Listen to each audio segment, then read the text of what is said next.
Hello students, welcome to our stable class. जिन students की अभी तक बिल्कुल तैयारी नहीं है, बोर्ड एग्जाम पास है और उनके पास इतना टाइम भी नहीं है कि पूरा सिलेबस तैयार कर सकें, अब उन्हें वो सब इम्पोर्टेंट क्वेश्चन तैयार करने होंगे जिससे वो बोर्ड एग्जाम में अच्छे नंबर ला सकते हैं। उन सभी स्टूडेंट्स के लिए लेकर आए हैं हम एक क्रैश कोर्स और प्रत्येक चैप्टर को एक ही लेक्चर में कवर कराएंगे और इसे पढ़कर आप 90+ नंबर ला सकते हैं। तो मैं आपके लिए लेकर आई हूँ चैप्टर 1 से जितने भी इम्पोर्टेंट क्वेश्चन है वो सारे एक ही वीडियो में कवर कराऊंगी और मतलब जितने भी इम्पोर्टेंट क्वेश्चन है वो आपको अच्छे से याद करने हैं चैप्टर 1 के।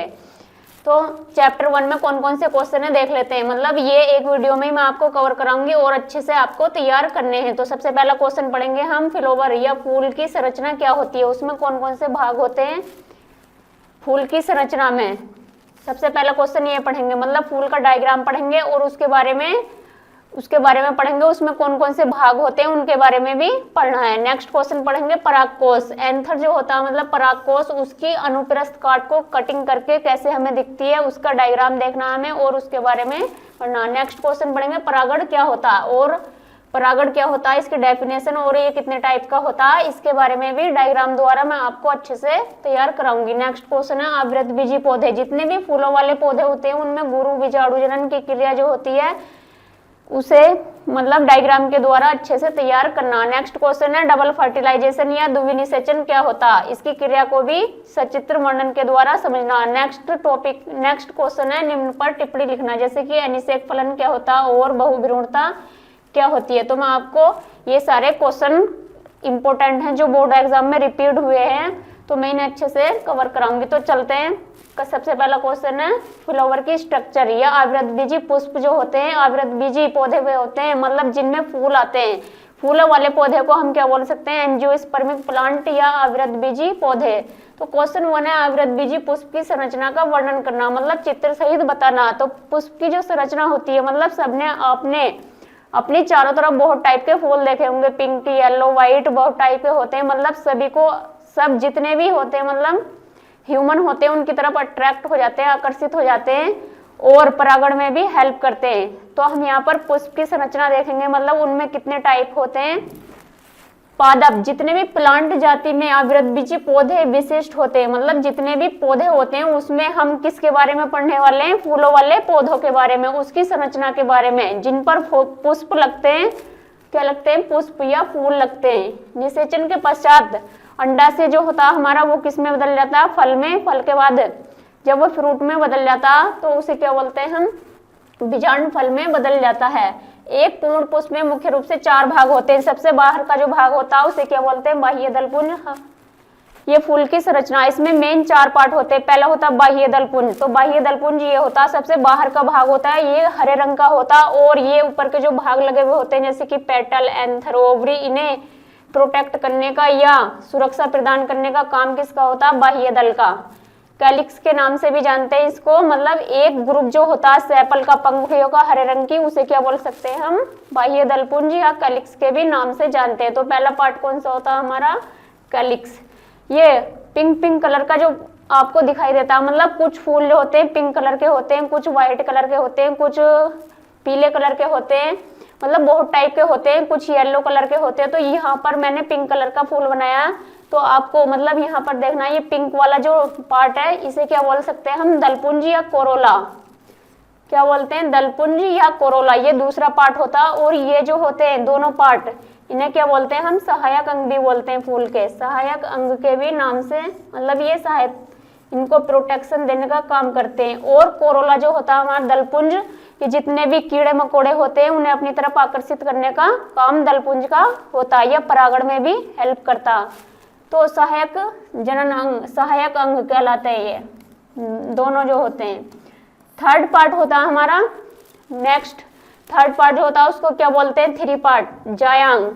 इनमें 3 पार्ट होते हैं जायांग। इसे फीमेल रिप्रोडक्टिव पार्ट भी बोल सकते हैं या मादा नरजनन भाग भी। और इसमें 3 भाग होते हैं। ये सबसे ऊपर वाला जो भाग होता है इसमें बहुत सारे परागकण होते हैं, तो इसे क्या बोलते हैं हम, स्टिग्मा। और ये जिस डंडी से लगा हुआ होता है इसको क्या बोलते हैं, स्टाइल।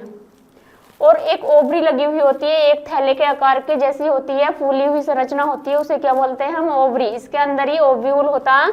तो ये 3 पार्ट मिलकर क्या बनाते हैं, एक मादा जनन भाग या जायांग के भी नाम से जानते हैं, या इसका दूसरा नाम होता है गाइनोसियम के भी नाम से जानते हैं। जितने भी हिंदी मीडियम के स्टूडेंट्स हैं वो हिंदी में याद कर सकते हैं, या अगर वो चाहे तो इंग्लिश में भी लिख सकते हैं, तो इंग्लिश में लिख देंगे और अच्छी बात है, या हिंदी में भी लर्न कर सकते हैं। मैंने हिंदी इंग्लिश दोनों में मिक्स कर दिया, ऐसा नहीं कंफ्यूज होना कि यहाँ पर इंग्लिश लिखी हुई है तो हमें इंग्लिश में भी याद करना, एक नाम याद कर ले, चाहे इंग्लिश का चाहे हिंदी का। तो ये थर्ड पार्ट जो होता है 3 भाग से मिलकर बना हुआ होता है स्टिग्मा, जहाँ पर बहुत सारे परागकण लगे हुए होते हैं। आप जैसे कि गुड़हल के फूल में देखते हो तो वहां पर पीले पीले कलर के जो लगे हुए होते हैं, मतलब उन्हें बोलते हैं परागकण, ऊपर लगे हुए होते हैं डंडी में स्टिग्मा के पास में, तो उन्हें क्या बोलेंगे हम, परागकण। जिस डंडी से लगा हुआ होता है इसको क्या बोलते हैं हम, स्टाइल। और ये फूला हुआ उभरा हुआ भाग होता है इसको क्या बोलते हैं, ओवरी। और तीनों पार्ट ये मिलकर क्या बनाते हैं, जायांग या गाइनोसियम के भी नाम से जानते हैं। और 4 पार्ट होता गाइनो एंड्रोसियम या पुमंग भी बोलते हैं। ये एंथर होता, फूला हुआ भाग होता, और ये जिस डंडी से लगा हुआ होता है उसको बोलते हैं फिलामेंट, तंतु। जिस मतलब डंडी से लगा हुआ होता है इसको क्या बोलते हैं, तंतु, पुतंतु या फिलामेंट के भी नाम से जानते हैं, या एंथर। और ये दोनों भाग मिलकर क्या बनाते हैं, एंड्रोसियम या पुमंग।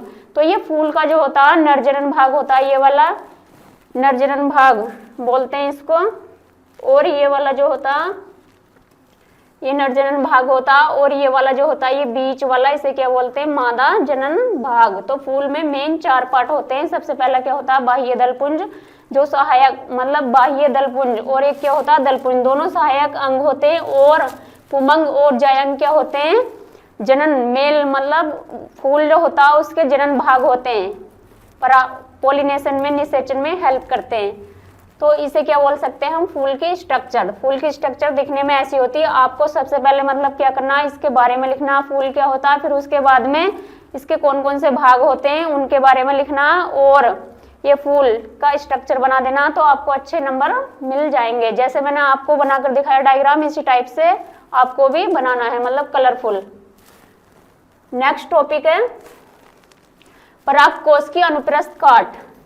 अभी मैंने आपको एक फीमेल भाग पढ़ाया था, एक मेल, 2 भाग पढ़ाए, मतलब एक नरजनन भाग पढ़ाया था, एक मादा जनन भाग। तो परागकोश एंथर जो होता मतलब यह परागकोश, तो ये फूल का कौन सा भाग होता है, नरजनन भाग। अभी मैंने डायग्राम में आपको दिखाया, ये वाला जो भाग होता है इसे क्या बोलते हैं हम, नरजनन भाग। इसमें 2 पार्ट होते हैं, एक होता है एंथर और एक क्या होता है फिलामेंट। तो अब हम एंथर के बारे में पढ़ेंगे। एंथर को अगर हम देखते हैं तो वो कैसा दिखता है। एंथर या लघु बीजाणुधानी की संरचना, ये मैंने अभी आपको पढ़ाया, ये क्या होता है, नरजनन भाग। इसे क्या बोलते हैं हम, एंथर या परागकोश के भी नाम से जानते हैं, परागकोश। और ये जिस डंडी से लगा हुआ होता है इसको क्या बोलते हैं, पुतंतु या फिलामेंट के भी नाम से जानते हैं। तो जब इसे हम ट्रांसवर्स सेक्शन कटिंग के, अनुदैर्ध्य कटिंग के द्वारा देखते हैं कट करके, तो इसमें एक लोब में 2 थीका दिखाई देते हैं हमें, एक ये और एक ये, और एक ये वाला, एक ये वाला। जब हम इसे कटिंग करके देख लेते हैं तो इसमें 4 लेयर दिखती है हमें। कौन कौन सी 4 लेयर दिखती है, मैं अभी आपको डायग्राम में दिखा देती हूँ। जब हमने एंथर का नरजनन भाग का एक पार्ट होता है एंथर, उसे कटिंग करके हमने देखा तो हमें 4 लोब दिखाई देती हैं। एक थीके में 2 लोब होती हैं, सॉरी एक लोब में 2 थीका होते हैं, मतलब तो 2 लोब में कितने होते हैं, 4 थीका। तो इसमें हमें 4 परत दिखाई देती है। तो सबसे बाहर की जो परत होती है इसको क्या बोलते हैं हम, बाह्य त्वचा या एपिडर्मिस के नाम से भी जानते हैं। ये क्या करती है, जितने भी मतलब लेयर होती हैं उन्हें, और पोलन ग्रेन्स होते हैं उनमें, उन्हें प्रोटेक्ट करने का या सुरक्षा प्रदान करने का काम करती है। फिर उसके अंदर एक और लेयर होती है, उसे क्या बोलते हैं हम, अंतःस्तर। फिर उसके मतलब इसमें 3 लेयर लगी हुई होती हैं बाहर, तो इन्हें क्या बोलते हैं हम, ये मध्य स्तर होता है। उसके अंदर वाली लेयर को क्या बोलते हैं, मध्य स्तर। और एक स्पोरोजिनस टिश्यू होता है, उसके बाहर एक लेयर लगी हुई होती है, उसे क्या बोलते हैं हम, टैपिटम।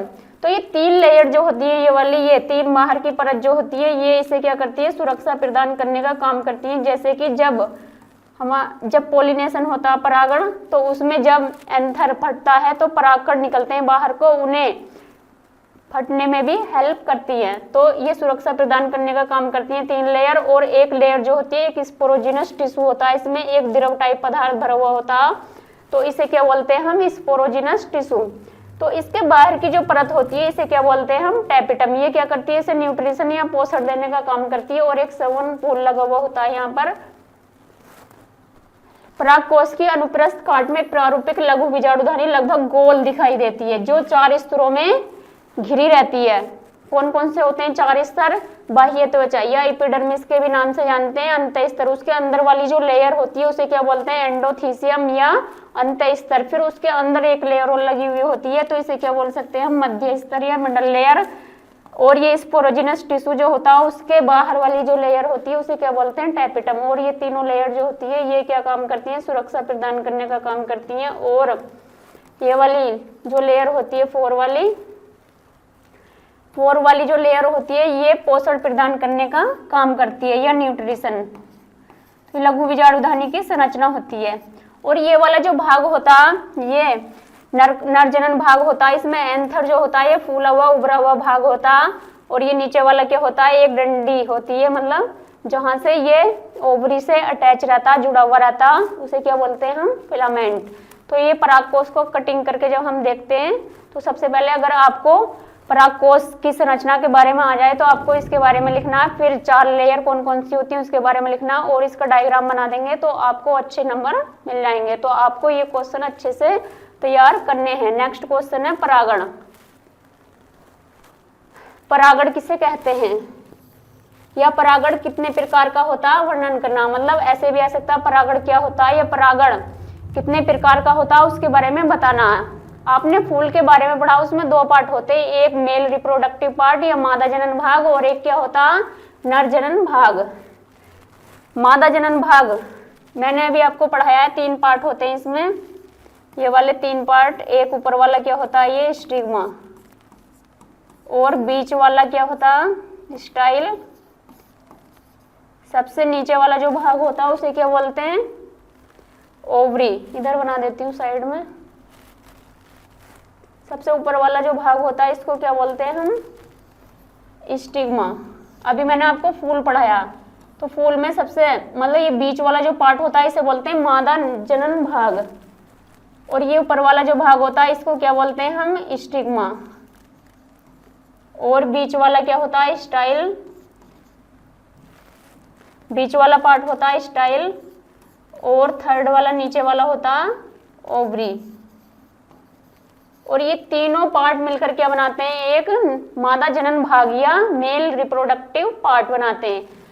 तो ये स्टिग्मा जो होती है, अब यहाँ पर क्या होता है एक मेल पार्ट भी लगा हुआ होता है। यहाँ पर कौन कौन से भाग होते हैं? उसमें एक एंथर होता है और एक क्या होता है फिलामेंट। ये क्या होता है एंथर। तो स्टिग्मा से पोलन ग्रेन्स किसके अंदर होते हैं? स्टिग्मा के, या परागकण किसके अंदर होते हैं? स्टिग्मा के। ये कहाँ चले जाते हैं? एंथर पर ट्रांसफर हो जाते हैं या स्थानांतरित हो जाते हैं। तो ये जो प्रक्रिया होती है इसे क्या बोलते हैं हम? परागण। एक ही फूल में 2 पार्ट होते हैं, एक मेल पार्ट होता है एक फीमेल, एक नरजनन भाग होता है एक क्या होता है मादा। तो उसी पुष्प के जो स्टिग्मा है उसके अंदर क्या होते हैं? परागकण कहाँ चले जाते हैं? एंथर पर, नरजनन भाग पर चले जाते हैं। मेल जनन भाग स्टिग्मा के भाग से कहाँ चले जाते हैं? एंथर पर। तो इसे क्या बोलते हैं हम? परागण।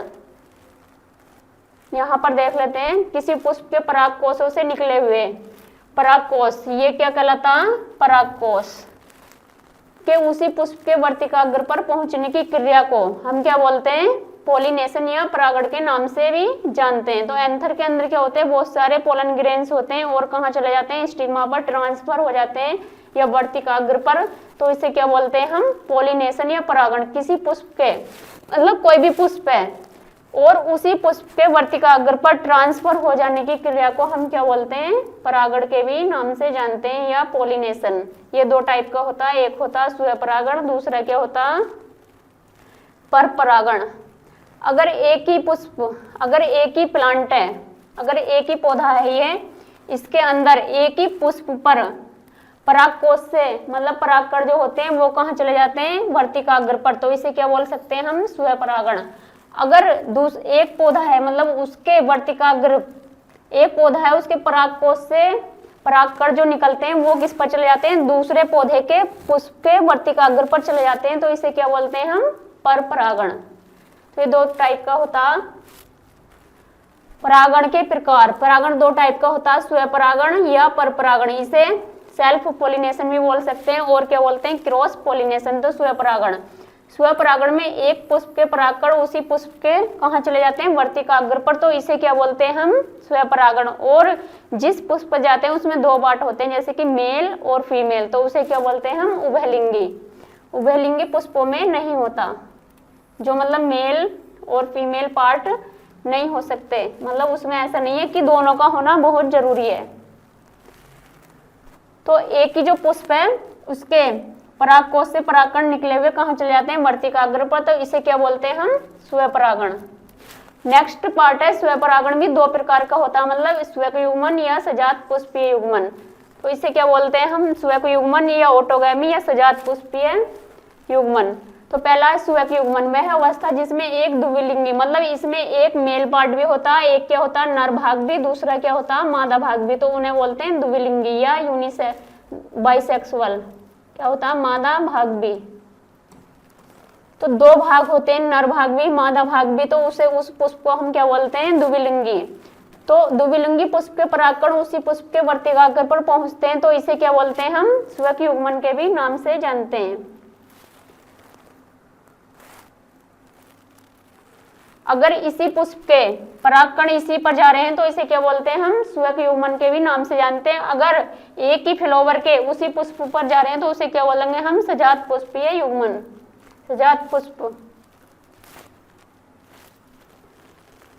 ये किस किस में देखने को मिलता है, मटर में। इसका वैज्ञानिक नाम होता है पाइसम सटाइवम, हम इंग्लिश में लिख लें, हिंदी में लिख लें, एक ही बात है।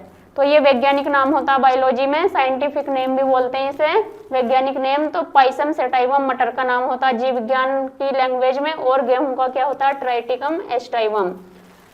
सजात पुष्पीय दूसरा टाइप होता है स्वपरागण का, सजात पुष्पीय परागण, गिटार्नोगैमी के भी नाम से जानते हैं। जब एक ही पौधे के पुष्प के परागकण उसी पौधे के दूसरे पुष्प के वर्तिकाग्र पर पहुंच जाते हैं तो इसे क्या बोलते हैं, सजात पुष्पीय परागण के भी नाम से जानते हैं। अगर एक ही फूल है, अगर ये वाला फूल है, इसके परागकण कहाँ चले जाते हैं, दूसरे पुष्प के वर्तिकाग्र पर, तो इसे क्या बोलते हैं हम, सजात पुष्पीय परागण।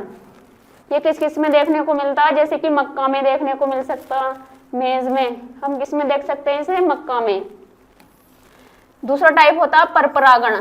अगर एक दो पुष्प है, मतलब एक पुष्प के जो परागकण है वो दूसरे पुष्प के अंतर या वर्तिकाग्र पर ट्रांसफर हो जाते हैं तो उसे क्या बोलते हैं हम, परपरागण के भी नाम से जानते हैं। जब एक पौधे पर उपस्थित पुष्प के परागकण दूसरे पौधे पर उपस्थित पुष्प के वर्तिकाग्र पर पहुंचकर अंकुरण की सुविधाएं प्राप्त कर लेते हैं तो यह प्रक्रिया क्या कहलाती है, परपरागण।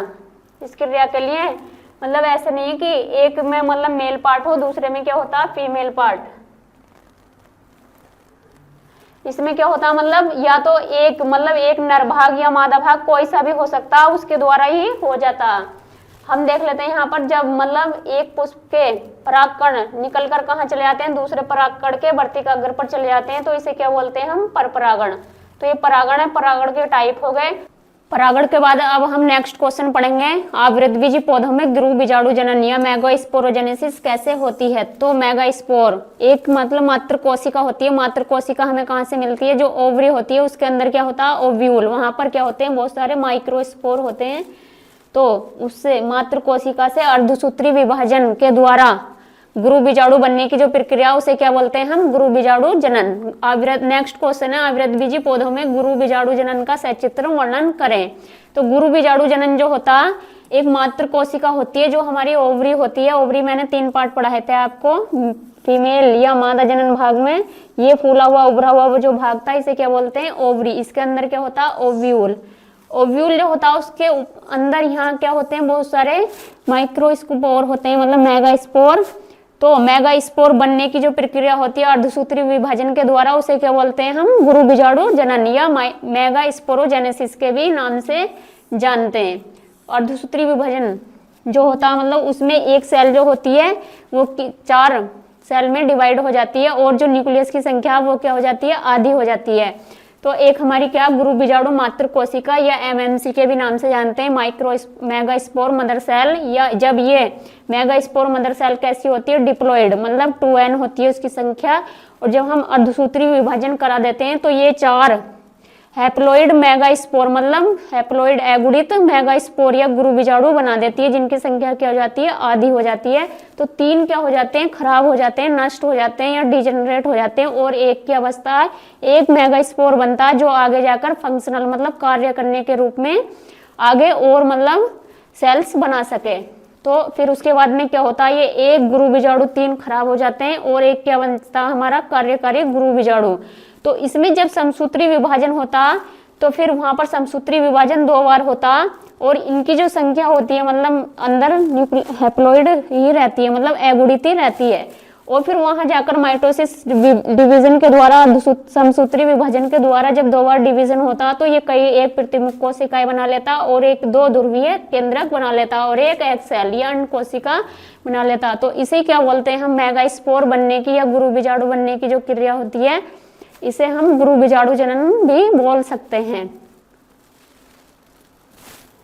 अब नेक्स्ट क्वेश्चन है 5, अविरतबीजी पौधों में द्विबीज निषेचन या डबल फर्टिलाइजेशन बहुत ही इंपॉर्टेंट है, आपको अच्छे से लर्न करना है बोर्ड एग्जाम के लिए और अच्छे से तैयार करके, और राइटिंग भी आपका अच्छा होना चाहिए। अगर आपका राइटिंग अच्छा है तो जब बोर्ड के एग्जामिनर कॉपी चेक करते हैं तो वहां पर 1 एक्स्ट्रा मार्क्स मिलता है, आपको 1 नंबर फालतू मिलता है आपकी राइटिंग को देखकर, क्योंकि मैं भी बोर्ड एग्जाम की कॉपी चेक कर चुकी हूँ तो मुझे पता है। अविरतबीजी पौधों में द्विबीज निषेचन या डबल फर्टिलाइजेशन की क्रिया विधि को सचित्र समझाइए। तो डबल फर्टिलाइजेशन क्या होता है, एक वैज्ञानिक थे नवाज़, उन्होंने 1898 में एक पौधा था फ्रिटिलेरिया या लिलियम, उस पर इन्होंने द्विबीज निषेचन की क्रिया की थी। जो फर्टिलाइजेशन होता है निषेचन मतलब एक मादा युग्मक और एक नर युग्मक आपस में मिलकर क्या करते हैं मतलब निषेचन करते हैं, और फिर क्या होता है दूसरा नर युग्मक जो होता है उसमें एक नर युग्मक और एक मादा युग्मक आपस में मिलकर फ्यूज हो जाते हैं। तो यहाँ पर क्या बनता है, जाइगोट या युग्मनज का निर्माण होता, तो इसे क्या बोलते हैं हम, फर्टिलाइजेशन। अगर एक नर युग्मक का 2 बार मतलब एक पोलर न्यूक्लियस होते हैं उसके बॉडी के, उसके मतलब जो एक डायग्राम होता है ओव्यूल, उसके अंदर 2 ध्रुवीय पोलर न्यूक्लियस होते हैं, तो प्राथमिक भ्रूणपोष या एम्ब्रियो का निर्माण या केंद्रक बना लेते हैं। तो इस प्रक्रिया को हम क्या बोल सकते हैं, डबल फर्टिलाइजेशन या द्विबीज निषेचन के भी नाम से जानते हैं। एक नर युग्मक और एक क्या मादा युग्मक, क्या होती है मादा युग्मक, आपस में फ्यूज हो जाते हैं और क्या बना लेते हैं, जाइगोट या युग्मनज का निर्माण हो जाता, तो इसे क्या बोलते हैं हम, निषेचन या फर्टिलाइजेशन। अगर जो नर युग्मक है वो 2 ध्रुवीय पोलर केंद्रकों के द्वारा एक प्राथमिक भ्रूणपोष बना लेता और एक किसके काम आता, युग्मनज बनाने के काम, और एक भ्रूणपोष बनाने के काम आता, तो इस प्रक्रिया को हम क्या बोलते हैं, डबल फर्टिलाइजेशन के भी नाम से जानते हैं। इसे किसने दिया था, नवाज़, एक वैज्ञानिक थे और उन्होंने 1898 में एक पौधा था फ्रिटिलेरिया और लिलियम पर इसकी खोज की थी। तो आपको बहुत अच्छे से तैयार करना है इसे बोर्ड एग्जाम के लिए।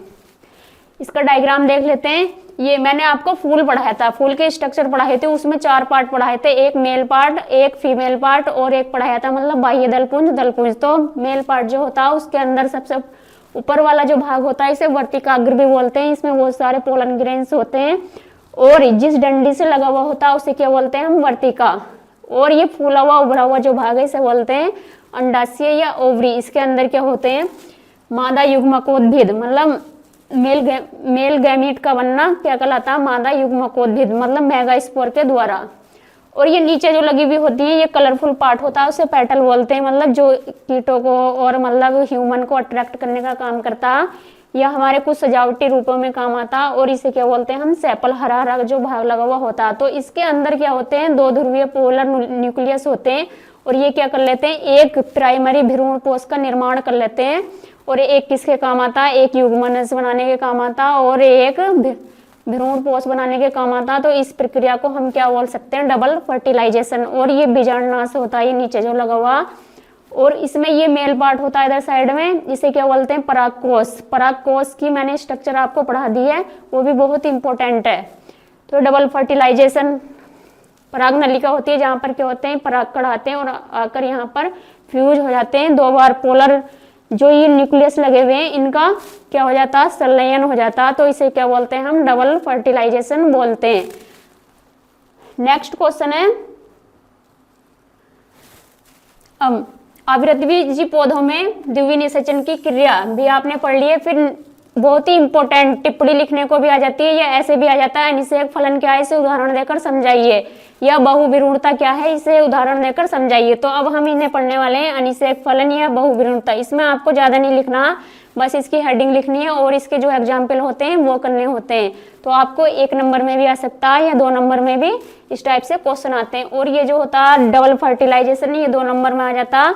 तो ये सारे क्वेश्चन आपको बहुत अच्छे से तैयार करने हैं। तो नेक्स्ट क्वेश्चन पढ़ने वाले हैं हम अनिषेक फलन। हमारी जो ओवरी होती है उसके अंदर क्या होता, बीजांडाश, सॉरी ओव्यूल, ओव्यूल जो होता है वहां पर अनिषेक फलन या पार्थिनोकार्पी के नाम से भी जानते हैं। एक साइंटिस्ट थे नोल, इन्होंने यह शब्द सबसे पहले दिया था और उन्होंने बताया था कि अंडाशय जो होता हमारा उसमें बिना फर्टिलाइजेशन के ही अंडाशय फल में परिवर्तित हो जाता। तो इसे क्या बोलते हैं हम, अनिषेक फलन, या ये जो फल होते हैं उन्हें क्या बोलते हैं, अनिषेक फल, फ्रूट, या मतलब फल के नाम से भी जानते हैं। यह सब नोल ने दिया था। या ओवरी जो होती है ये क्या होता है, फ्रूट में उभरा हुआ भाग, इसको हम क्या बोलते हैं, अंडाशय। तो यहाँ पर बिना फर्टिलाइजेशन के, फर्टिलाइजेशन कैसे होता है, एक नर युग्मक मिलता है और एक मादा युग्मक जाकर मिल जाते हैं और वहां पर क्या हो जाता है, संलयन हो जाता है। तो उसे क्या बोलते हैं हम, निषेचन। तो इसमें बिना निषेचन के ही फल, ओवरी जो होती है ये हमारे फ्रूट में या फल में चेंज हो जाती है, बदल जाती है। तो इसे क्या बोलते हैं हम, अनिषेक फलन। और ये जो फल बनते हैं उन्हें क्या बोलते हैं हम, ऐसे फलों को अनिषेक फल या फ्रूट भी कहते हैं। फॉर एग्जाम्पल में देख लेते हैं, जैसे कि अंगूर है, केला है, अनानास। तो ये बिना फर्टिलाइजेशन के ही मतलब फल बन जाते हैं इसमें, ओवरी के द्वारा ये इसमें चेंज हो जाता। तो इसे पार्थिनोकार्पी बोलते हैं। बहुत ही मोस्ट इंपोर्टेंट टॉपिक है। नेक्स्ट क्वेश्चन है बहुभ्रूणता। एक ओवरी जो होती है उसके अंदर एक ओव्यूल होता है, वहां पर क्या होता है, एक बीजांड में, बीज में एक या एक से अधिक एम्ब्रियो का निर्माण हो जाता है, मतलब एक या एक से बहुत ज्यादा। तो उसे क्या बोलते हैं हम, बहुभ्रूणता। मतलब बहुभ्रूणता का मतलब एक या एक से ज्यादा भ्रूणों का निर्माण हो जाना, मतलब बहुत सारे। तो उसे क्या बोलते हैं हम, बहुभ्रूणता बोलते हैं।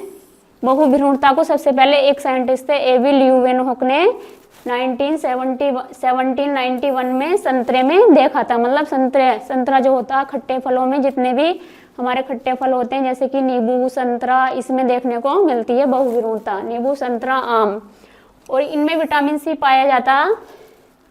तो बहुभ्रूणता बहुत ही इंपॉर्टेंट है। आपको ये जितने भी मैंने चैप्टर 1 में क्वेश्चन कराए अच्छे से लर्न करने, तैयार करने, और बोर्ड एग्जाम के लिए आपको ऐसी डायग्राम बनाने कलरफुल अच्छे से पेन से मैंने यहाँ बनाए आपको दिखाए। अब हम एमसीक्यू पढ़ने वाले हैं इस चैप्टर 1 के। तो हम देख लेते हैं कौन कौन से इंपॉर्टेंट एमसीक्यू हैं, कौन कौन से। क्वेश्चन 1 है आवृत बीजी। जितने भी फूलों वाले पौधे होते हैं उसमें मैंने फूल पढ़ाया था आपको। फूल में एक मेल पार्ट पे पढ़ाया था, मेल या नर जनन भाग, तो उसे बोलते हैं हम पुंकेसर। पुंकेसर के भी नाम से जानते हैं। तो फूल जो होता है उसमें ये वाला जो मैंने पार्ट पढ़ाया था, ये बीच वाला फीमेल पार्ट है, और यहाँ पर जो लगा हुआ होता है इसे क्या बोलते हैं हम, नर जनन भाग। तो इसमें 2 भाग होते हैं, एक क्या होता है एंथर, और जिस डंडी से ये लगा हुआ होता है इसे क्या बोलते हैं हम, फिलामेंट। फिलामेंट बोलते हैं इसे। तो ये दोनों जो मिलकर क्या बनाते हैं, एक नर जनन भाग बनाते हैं। ये दोनों मिलकर नर जनन भाग बनाते हैं। तो पुंकेसर, इसका दूसरा नाम क्या हो सकता है, एक पुंकेसर भी बोल सकते हैं नर जनन भाग को।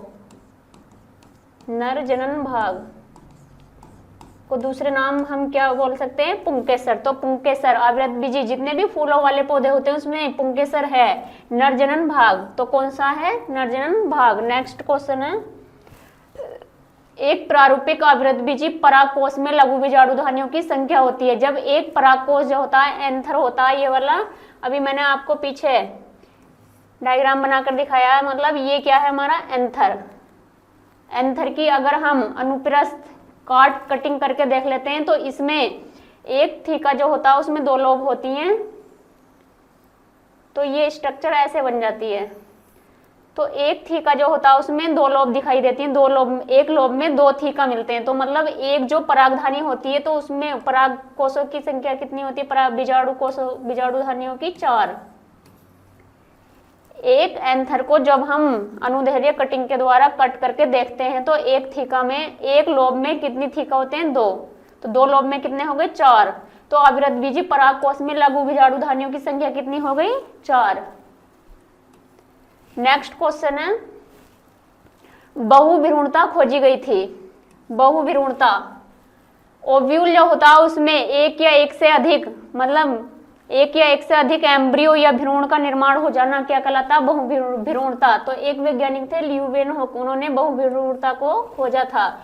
एक ही ओव्यूल में, एक ही बीजांड में, एक ही ओव्यूल में बहुत सारे भ्रूणों का निर्माण हो जाना क्या कहलाती है, बहुभ्रूणता, और इसे ल्यूवेनहोक ने खोजा था। नेक्स्ट क्वेश्चन है, सेल्विया में परागण होता। सेल्विया एक प्लांट होता, पौधा होता, उसमें परागण किसके द्वारा होता, कीटों के द्वारा।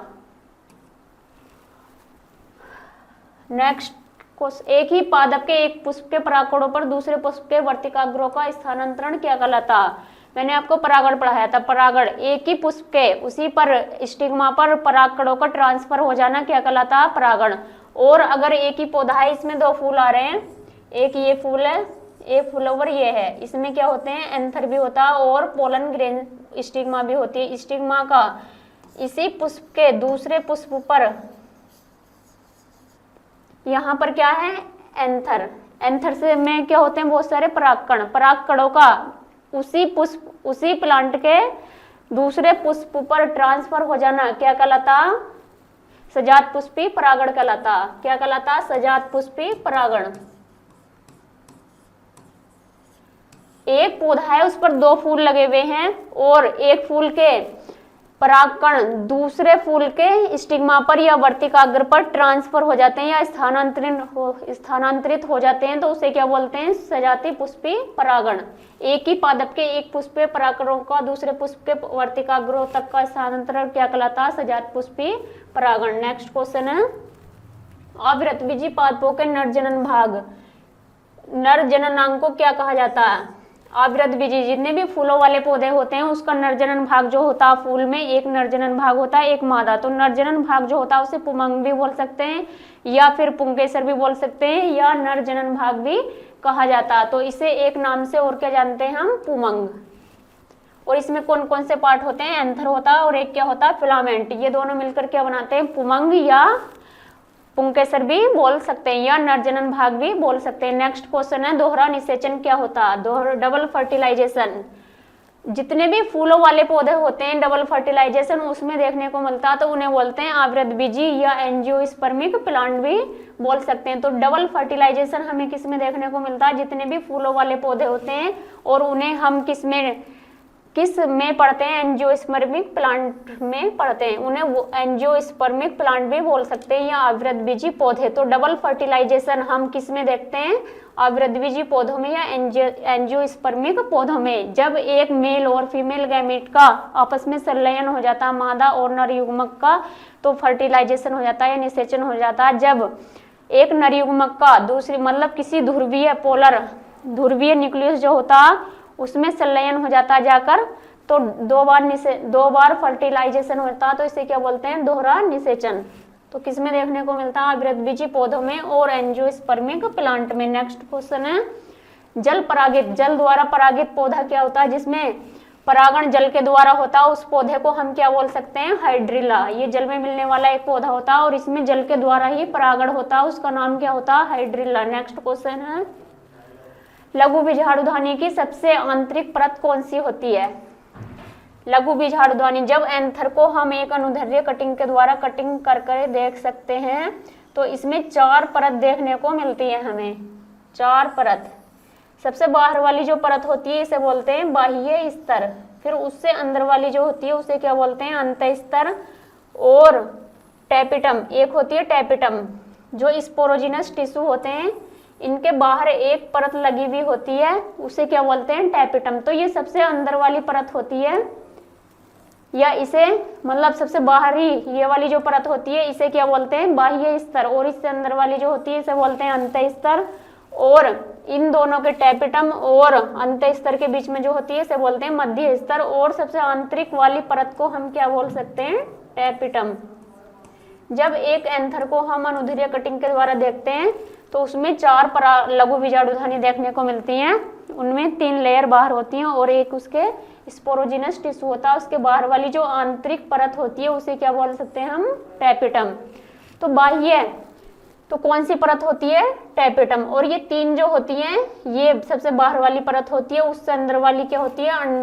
अंतःथिसियम या टैपेटम। और अंत स्तर के बीच की जो परत होती है उसे क्या बोलते हैं? मध्य परत।